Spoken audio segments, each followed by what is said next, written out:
Naguol ba ka? Nabalaka ba ka? Nasamok ba imong nahuna? Tungod sa imong ugma. Ayaw ka balaka higala. Ang Ginoo dili gusto nga maguol ka, mabalaka ka, maproblema ka kung unsa imong ugma. Kaya ang Ginoo nagaandam og puloy-anan alang kanimo.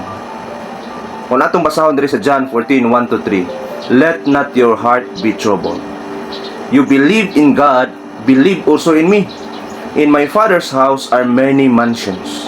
If it were not so, I would have told you, I go to prepare a place for you.